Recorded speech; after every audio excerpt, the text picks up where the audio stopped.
Bonjour et bienvenue sur l'espace dédié au site mécaniqueuniverselle.net. Site dans lequel j'essaie de démontrer que l'humanité évolue progressivement vers son ultime perfection. Pour ça, j'utilise parfois des ouvrages comme celui-ci par exemple, de René Jean Dupuy, L'humanité dans l'imaginaire des nations. René Jean Dupuy, c'était un juriste en droit international. Et il a écrit cet ouvrage en 1991. Donc à l'époque où le mur de Berlin était en train de tomber, donc le capitalisme avait vaincu son ennemi juré depuis 70 ans ou un peu plus, et devenait rentrer à ce moment-là dans la toute-puissance parce qu'il n'avait plus d'opposants en fait, et c'est ce qui a donné le néolibéralisme avec tout ce qu'on peut remarquer d'un système lorsqu'il devient hégémonique. C'est très intéressant parce que entre les années 90 où cet ouvrage a été écrit et aujourd'hui, il y a eu ces 30 ans de ce qu'on a appelé la mondialisation qui, à l'origine, se voulait heureuse. Alors, par certains côtés, elle l'a été. Elle a permis des évolutions très importantes dans les échanges entre Nord-Sud, on pourrait dire. Mais par certains côtés, elle a été extrêmement violente parce qu'hégémonique. Et tout système hégémonique pose des problèmes à l'humanité. Il y a un certain moment, un système, quand il est tout puissant, il finit par révolter une grande partie de l'humanité. C'est un petit peu ce qui se passe, et c'est pourquoi cette grande partie de l'humanité a envie, cherche à, à monter vers une gouvernance plus ouverte, on va dire, plus universelle. Et donc, à cette époque où René Jean Dupuy a écrit l'humanité, l'humanité dans l'imaginaire des nations, on avait l'espoir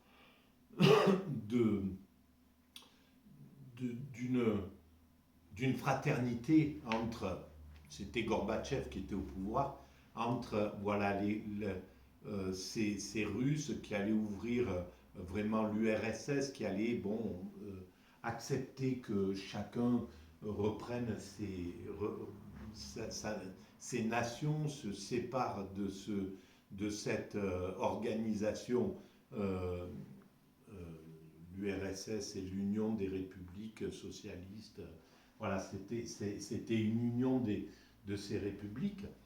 Et donc chacun allait reprendre son autonomie. Ça a été le cas de la Pologne, de la Hongrie, etc., de tous les pays qui composaient cette entité qui était l'URSS.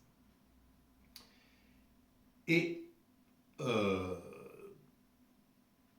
il y a des choses à dire sur cette évolution, mais bon, on va surtout voir qu'à cette époque-là, et je vais reprendre la lecture, donc je lis, je découvre en même temps, et je commente. Donc, ce qui est intéressant par rapport à la théorie que je défends sur ce site, donc mécaniqueuniverselle.net, la théorie que je défends, c'est qui essaie de démontrer que l'humanité va vers son unité, vers la fraternité, vers un fonctionnement universel dont nous avons déjà construit toutes les structures, l'ONU, l'UNESCO, l'OMS, l'OMC, etc., toutes ces structures-là. Et donc, tout laisse à penser que c'est notre destinée, que que c'est la suite logique de notre évolution, d'aller vers cette unité. Euh, on n'a pas construit ces structures-là pour qu'elles soient inapplicables. L'Organisation des Nations Unies, pour qu'elle soit efficace, il faut qu'elle soit plus forte que toutes les autres nations. Et elle finira par être plus forte voilà, qu'elle ait plus d'autorité que n'importe quelle autre nation, parce que sinon, elle ne peut pas exiger d'une nation de cesser d'attaquer, par exemple, une autre nation. Là, on voit bien qu'elle n'a pas de... L'ONU n'a pas de force vis-à-vis de l'intervention russe en Ukraine. Elle n'avait pas de force pour empêcher les États-Unis d'envahir l'Irak. Elle n'avait pas de force pour empêcher que nous allions en Libye, voilà, agir comme nous avons fait. Donc, on voit bien que l'ONU, pour l'instant, n'a pas la force d'arrêter d'arrêter une autre puissance. Donc, il faut qu'elle monte en puissance. Ça va prendre encore des décennies, parce qu'il y a des freins, évidemment. Les grandes puissances veulent garder leur hégémonie, bien souvent, etc. Même si je pense que la plus grande partie du monde aujourd'hui voudrait, c'est légitime, parce que quand on est du côté du dominé, on préfère que le pouvoir soit partagé plutôt que d'être sous la domination d'un dominant. Et quand on est du côté du dominant, on n'a pas envie de lâcher les prérogatives, enfin tous les avantages qu'on a à être dominant pour accepter de partager le pouvoir avec l'ensemble, ce qui est la finalité de l'ONU. Bon, bref. Alors, à cette époque, donc en 91, quand René Jean Dupuy écrit cet ouvrage, il s'intéresse aussi à toutes ces lois qui sont en train de travailler sur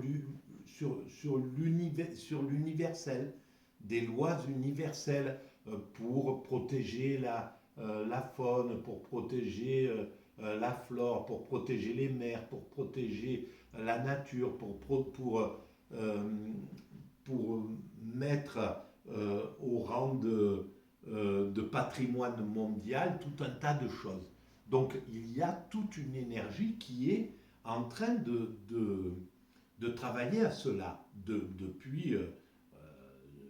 longtemps. Voilà, depuis qu'on a pensé à fonctionner au niveau des nations. C'était un petit peu après la guerre 14-18. On a commencé à penser en termes d'union des nations pour éviter la guerre, etc. Et maintenant, il y a le principe à l'origine, c'était pour éviter la guerre. On venait de vivre la guerre 14-18 avec un charnier hallucinant. Le monde était halluciné de sortir derrière une aventure comme celle-là. Et puis, quelques années après, on repart 39-45 avec encore pire la pensée chez un psychopathe de vouloir éliminer un groupe humain de la surface, enfin même plusieurs groupes humains de la surface de la Terre. Donc on se retrouve avec quelque chose qui était vraiment invivable. Donc de là est sorti les tribunaux pour les crimes contre l'humanité, de là sont sortis l'ONU, l'Organisation des Nations Unies, etc. Et maintenant, on voit que les challenges sont encore plus élevés. Il y a effectivement encore le risque de la guerre qui frappe à notre porte. On est devant une alternative entre les grandes puissances, entre l'OTAN et les BRICS. On est devant un problème majeur qu'il va falloir résoudre et qui est en train, qui nous occupe aujourd'hui. Et donc, on est obligé de penser, de réfléchir à cela. Et c'est ce qui fait que de nombreuses de mes vidéos s'intéressent à ce que nous sommes en train de vivre. Mais il y a aussi donc le problème du climat. Et c'est pareil, ça demande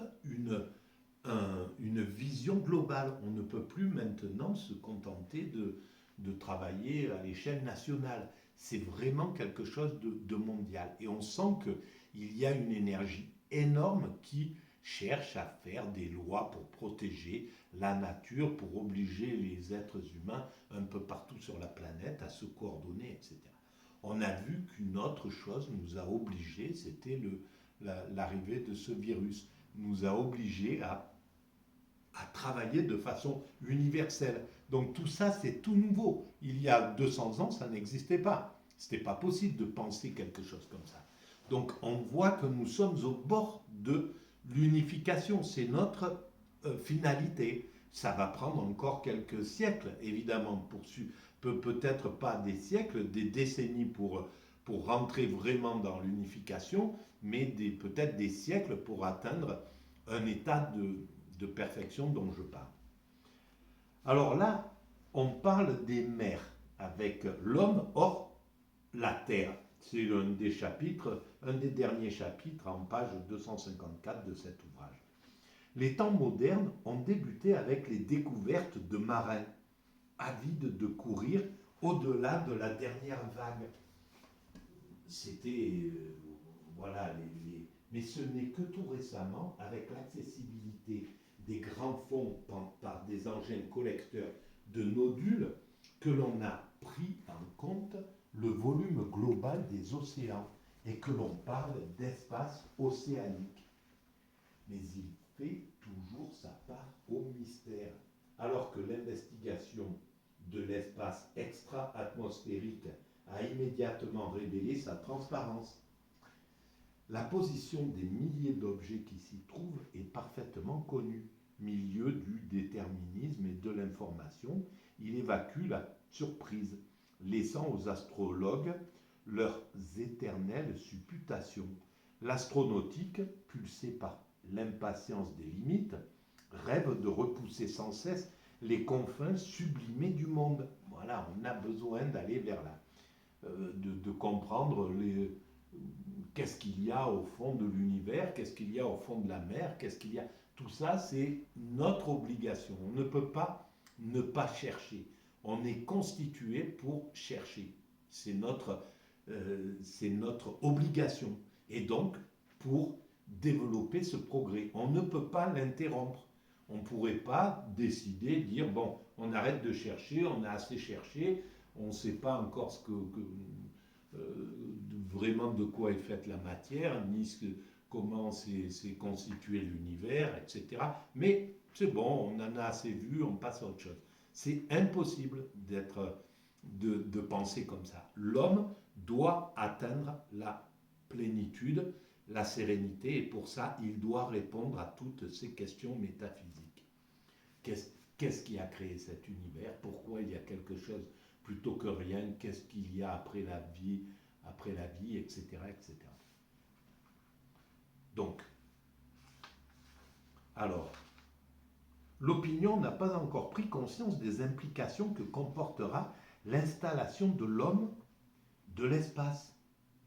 Elle ne porte qu'une attention passagère au Soyouz, même si elle admire l'exploit d'une technique sans faille et l'endurance des équipages.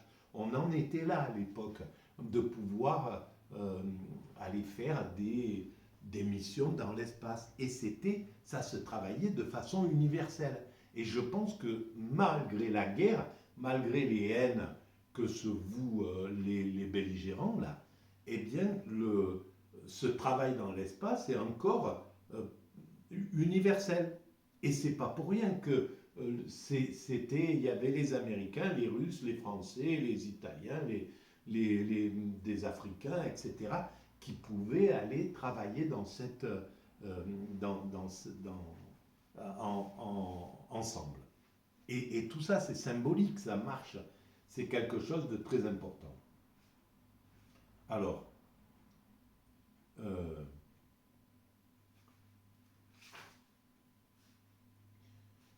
le mythe.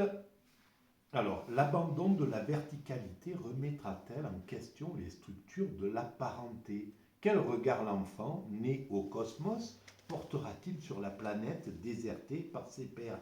Parce qu'on pensait aussi pouvoir aller dans les trucs. Mais c'est quelque chose, enfin bon, on ne sait pas comment l'avenir sera fait, évidemment, mais c'est quelque chose qui paraît un peu rare. Bon, bref. Quel visage lui offrira le vieux monde lorsqu'il en foulera le sol pour la première fois? Par quelle adaptation devra-t-il passer pour trouver un rythme de vie et plus encore peut-être pour accorder à son imaginaire la découverte de la nature terrestre sous l'apparence d'une fleur, d'un village, d'un oiseau, d'un alpage, d'un arbre ou d'un voile ou d'une voile sur la mer? Bon, bref, c'est la finalité de l'humanité n'est pas technologique. La technique, c'est pas, c'est très, c'est un instrument de notre existence, mais il y a un autre sens, et le sens, il est plus spirituel que matériel. L'humanité finira par s'en rendre compte. Là, elle a besoin de développer le matériel et elle est fascinée par la matière. Elle est dans un matérialisme absolu. L'Occident, je parle. Hein. L'Occident est dans ce matérialisme borné. Il avance comme ça et voilà, il veut enrichir l'homme remodelé. Il veut aller vivre dans les cieux, il veut, etc. Il veut coloniser d'autres planètes. Il a toutes ces aspirations qui sont là, qui sont un moteur, mais la finalité n'est pas là.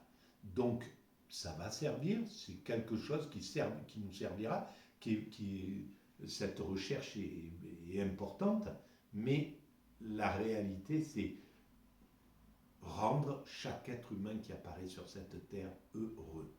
Voilà, passer une vie heureuse, trouver le bonheur, toucher, vivre le bonheur permanent, vivre la contemplation, vivre, etc., vivre l'extase en réalité. Le mythe du bonheur se répand dans l'espace. La symbolique du paradis, qui le situe au ciel, a souffert de la place que la dernière guerre mondiale y a faite à l'enfer. Pour des millions d'êtres, la mort est venue d'en haut, au-delà du ciel immédiat, au masque de nuages où se cachaient des bombardiers. La limpidité de l'espace semble le destiner à la paix. Mais la paix, elle est sur terre et nous arriverons à l'accomplir.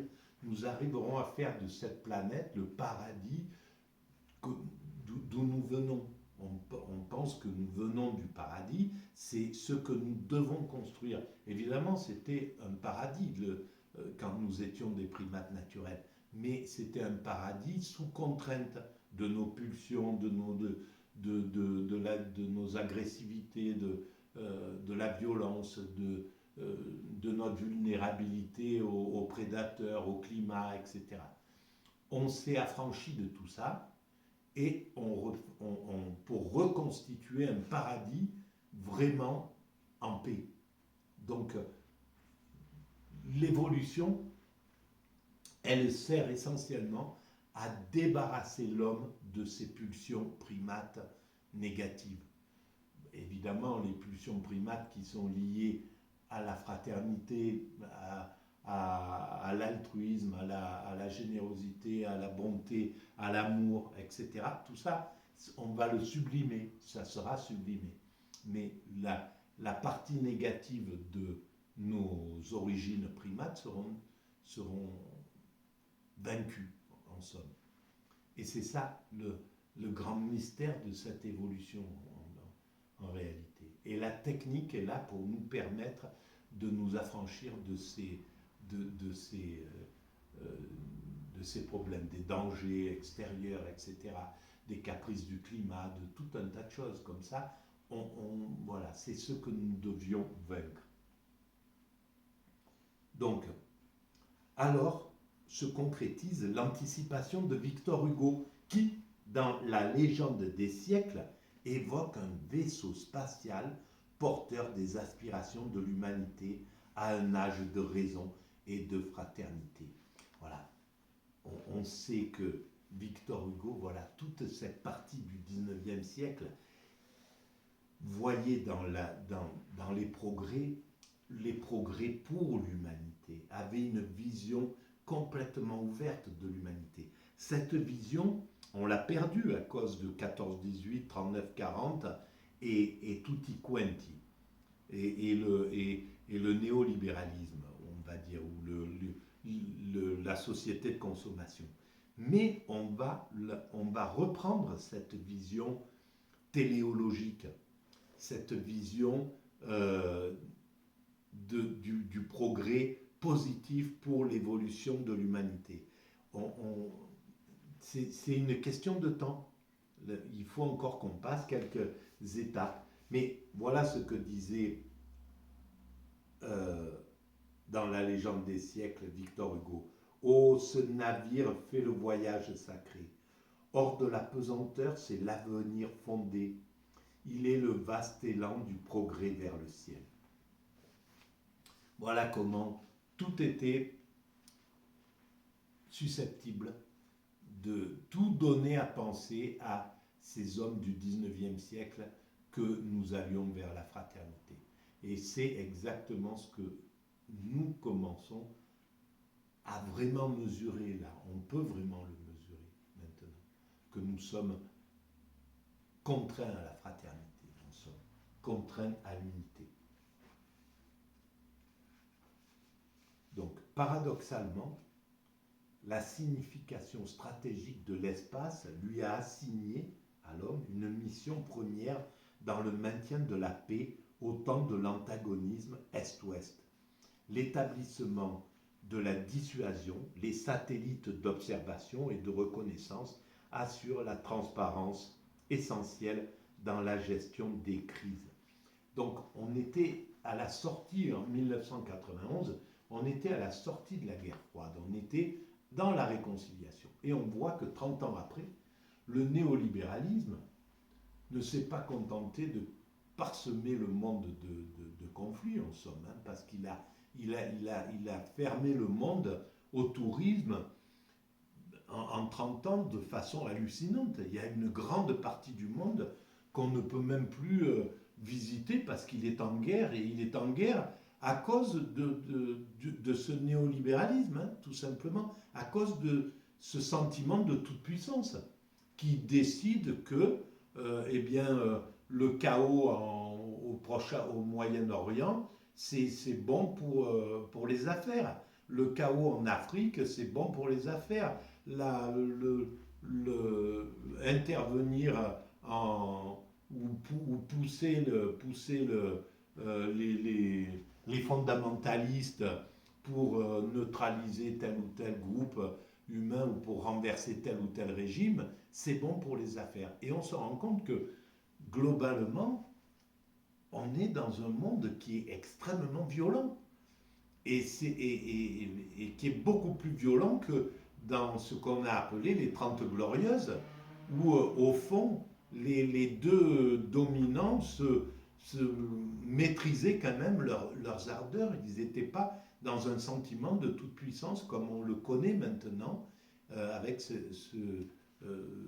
que nous avons vécu dans ces 30 ans. Bon, en tout cas, on va devoir sortir de cette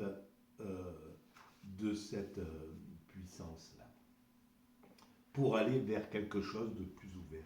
Alors, Giraudoux, dans la guerre de Troie, n'aura pas lieu, fait dire à Ulysse. Les grands contemplent les catastrophes du haut d'une terrasse. C'est exactement ce qui se passe, et c'est ces grands, ces puissants, comme je l'ai dit dans la vidéo précédente, qui sont à éduquer en réalité. C'est pas le peuple, les peuples sont déjà prêts pour la fraternisation, il n'y a aucun problème. Globalement, la plupart des êtres humains, 99% des êtres humains sont bons, ont des visions bienveillantes envers autrui, envers les étrangers, etc. Et il faut vraiment que les dominants, ce sont les dominants qui soient juste des intervenants à la télévision, il faut que ça soit des dominants qui soient, par leur racisme, par leur désir d'asservir autrui, injectent de la haine d'autrui à travers les médias, à travers la propagande. Hein. C'était la propagande qui animait les Allemands pour faire détester les Juifs. C'était la propagande qui animait les Américains pour faire détester les Chinois, le péril jaune, le péril rouge, les Russes, etc. C'était la propagande qui animait les Russes pour faire pour les dominants russes, pour convaincre leur population que les capitalistes, c'était qu'il fallait les renverser, etc. Donc, c'est la propagande et c'est les dominants qui sont à l'origine de ça. C'est les dominants qui sont à l'origine des génocides. C'est pas le peuple qui a envie de partir de faire les génocides qu'on a connus après la Shoah en Afrique. Ils ont été initiés par des dominants qui avaient accès à des médias, qui avaient accès à des haut-parleurs de haine. Et aujourd'hui, ces mêmes dominants parlent à la télévision, voilà, et nous font croire que le problème vient des immigrés, etc., etc.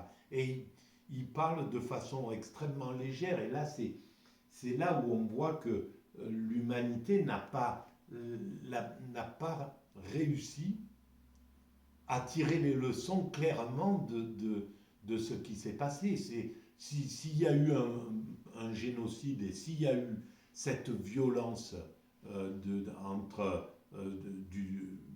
par les nazis dans les années, à partir des années 30, c'est parce que à partir des années 1900 et même un peu avant, eh ben, l'antisémitisme avait droit de citer, comme aujourd'hui l'islamophobie a droit de citer. On est dans ces mécanismes-là où les systèmes dominants laissent leurs bras armés, là, ces gens qui vont rabâcher que tout est la faute de tel groupe, etc., et qui vont pointer du doigt tel groupe, et qui vont faire que ça se passe comme ça. Donc, en dépit des normes harmonieuses qui ont voulu l'embrasser, le champ de bataille du futur ne passeront-ils pas par les étoiles? Ben oui, c'est très possible. Déjà, il y pensait à cette époque-là. Si la paix de l'espace suppose la paix sur la Terre, le mythe inverse n'est cependant pas écarté. Soit que l'on pense à une guerre de satellites ou d'engins qui désignerait un vainqueur sans qu'aucun combat n'ait lieu sur la Terre, soit que puissent être établis des boucliers spatiaux inhibiteurs de toute attaque. Et là, on voit à quel point, à cette époque-là, où la guerre n'avait pas eu lieu entre les États-Unis et entre l'OTAN, on va dire, et les blocs de l'Est et les blocs communistes. Il n'y avait pas de guerre franche qui était complètement déclarée. Mais il y avait eu des guerres, évidemment, et des guerres qui étaient extrêmement ravageuses, qui étaient initiées entre ces deux puissances, mais sauf qu'elles allaient se faire au Vietnam ou dans des pays africains, etc., là où allaient se battre. Mais si René Jean Dupuy vivait encore aujourd'hui, que dirait-il de ce retour de la guerre de tranchées, de ce retour d'un monde comme ça qui est, c'est pas par les étoiles qu'on se... Alors oui, ça vient du ciel maintenant, avec des robots, la guerre se fait avec des drones, etc., etc. Mais elle cherche toujours à détruire, à tuer des êtres humains, quoi qu'il arrive. Donc on est vraiment dans un modèle extrêmement archaïque des choses. Très significative à ce point de vue reste la présentation que fit le président Reagan de l'initiative de défense stratégique dans son discours du 23 mars 1983. On y retrouve les maximes fondamentales qui fondent tout à la fois la mythologie de l'invulnérabilité par la science et celle de la soumission de celle-ci à la morale. Les armes à énergie dirigées sont destinées à détruire des missiles et des ogives ennemis sans tuer les hommes. Au-delà de la patrie, la mission sera salvatrice pour l'humanité. Donc on ne peut même pas dire qu'ils n'ont pas les visions humanistes, c'est dominant. Mais simplement, une fois qu'ils sont partis en combat, ils perdent toute notion de raison. Mais comme deux gosses qui se battent dans la rue ou deux chefs de gang qui se battent à New York ou ailleurs, ils sont exactement du même acabit. Ils oublient tout ce qui est autour d'eux. Même si en se tirant des coups de feu, il y a des dégâts collatéraux, ils n'y pensent pas. Et là, les dominants actuels n'arrivent plus à penser exactement ce qui se passe dans leur désir de vaincre l'adversaire. L'OTAN veut vaincre les Russes veulent vaincre l'OTAN, etc. Donc, on est dans un mécanisme comme ça de surdité totale. Peuple de la marche engagé par la Bible dans le long cheminement qui a conduit au salut, les Américains étaient invités par leur président à se diriger vers la frontière ultime. Cette avancée du front pionnier marquerait la fin du nucléaire. Le ton prophétique du discours mêlait la volonté, la puissance et la volonté de paix. Alors que la dissuasion par l'assurance de la mutuelle destruction rend la guerre absurde, l'initiative de défense stratégique la rendait impossible. Sauf que ce n'est pas ce qui s'est passé. Aujourd'hui, ces deux puissances, Amérique et Russie, n'ont pas réussi à faire tomber les armes. Les Russes disaient exactement la même chose. Parlait et Gorbatchev, et je pense qu'il était absolument non seulement convaincu, mais qu'il voulait réellement faire éliminer tout ce qui pouvait être possiblement destructeur. Ne garder que les armes de défense. Je ne sais plus, à peu près à la même époque, je l'ai lu dans cet ouvrage que je suis en train de bouquiner sur Gorbatchev. Voilà. Donc, on voit bien qu'ils étaient chacun animés de cela. Et pourtant, tous les deux ont gardé leurs armes nucléaires. Ils ont développé des armes encore plus redoutables. Ils se sont battus tous les deux sur de nombreux fronts. Et l'Afghanistan, c'était juste un problème URSS-USA. C'était l'Afghanistan était juste un dégât collatéral, comme l'Ukraine est exactement dans ce cas de figure. C'est juste l'espace, pour pas que ça soit chez soi, c'est ailleurs que se déroule la guerre en réalité. Et c'est à celui. Donc on est dans ces états d'esprit qui sont incroyables. Et donc chacun a gardé ses armes de dissuasion, mais multipliées par de façon absolument faramineuse. Et on se retrouve voilà, avec une possible destruction de la planète. C'est la première fois que l'humanité a ce cas de figure où elle est capable de se détruire. Alors heureusement, il y a beaucoup de garde-fous quand même, il y a entre les belligérants, et c'est ce qui fait que ça ne déborde pas, et c'est ça qui est assez incroyable dans l'humanité, c'est qu'on va jusqu'au pire, mais il y a toujours quelque chose qui arrête le pire. Hitler s'est fait renverser par l'ensemble de l'humanité avant qu'il utilise la bombe atomique, alors qu'il avait la bombe atomique. Voilà. Et on n'a pas pris, on n'a pas suffisamment mis le doigt sur l'utilisation qui a été faite par les États-Unis des bombes atomiques. Parce que ça n'a pas été jugé, puisque c'est le vainqueur qui fait la justice là actuellement. Et donc depuis, on n'a pas pu vraiment juger clairement ce type de choses, ce qui aurait permis de dire, bon, maintenant, l'ONU doit devenir le patron et voilà, toutes ces armes-là doivent être détruites. Toutes les armes d'attaque vont être détruites. Les seules armes que l'armée la plus importante, ça doit être celle de l'ONU. Voilà, l'ONU doit constituer la plus grande armée, universelle et absolument juste, et qui surveille tous les autres pays et qui peut dire à n'importe quelle autre puissance, aux États-Unis, aux Chinois, aux Russes, si vous bougez là, si vous attaquez tel voisin, si vous déclenchez telle guerre dans le Golfe pour le pétrole, ou si vous attaquez votre voisin parce que vous êtes dans la paranoïa, on intervient et on vous stoppe.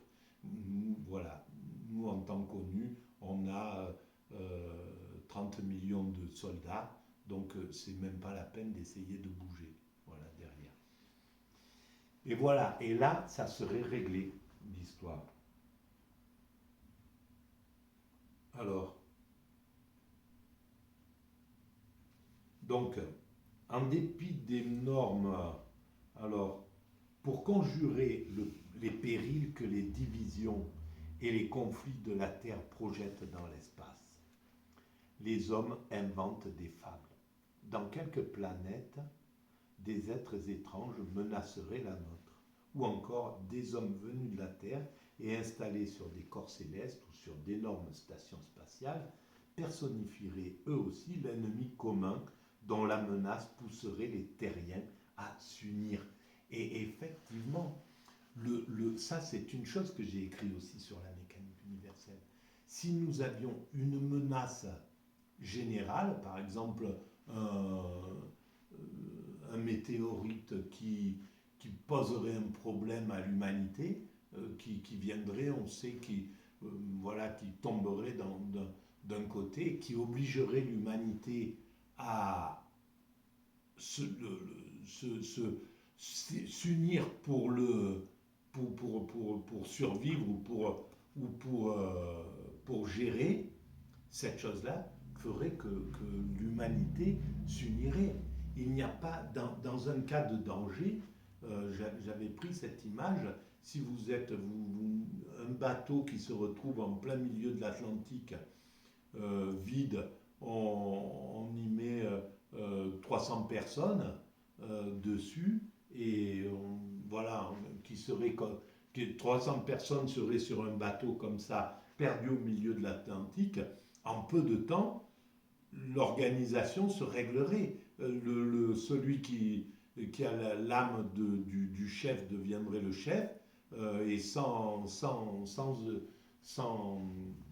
de façon naturelle, ceux qui ont l'aptitude à imaginer, à trouver les directions, trouveraient les directions, ceux qui ont les muscles pour ramer feraient ça, etc. Ceux qui savent soigner, soigneraient. Ceux qui savent organiser les trucs, organiseraient. Et l'humanité se reconstituerait sans aucune difficulté derrière des choses comme ça. Donc, on sait le faire, mais malheureusement, comme la plupart des êtres humains, on attend l'accident pour changer de cap. Voilà, on a besoin de ça. Alors, ces récits tendent aussi à détourner les hommes des vrais périls, de ceux qui s'accumulent sur la planète originelle. Sans doute l'humanité est vulnérable, mais il n'est pas de pire ennemi pour elle que l'homme lui-même. C'est là où on doit arriver. C'est notre prochain challenge.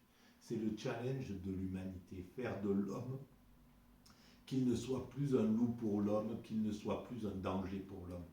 On a tous les moyens d'y parvenir. On y parviendra. L'humanité parviendra à gérer ça. Or, il a sur sa planète encore beaucoup à faire avant de trop attendre de l'espace. Que n'entend-il l'appel de Zarathustra? Mes frères, restez fidèles à la terre. Voilà. Je vais arrêter là pour ce chapitre et il en reste un. Il en reste quelques-uns, 3, 4, mais j'arrive à la fin. Voilà, merci de votre écoute et n'oubliez pas de mettre des pouces si vous pensez que cet espace le mérite, de vous abonner si vous le voulez et de diffuser l'idée. Merci, au revoir.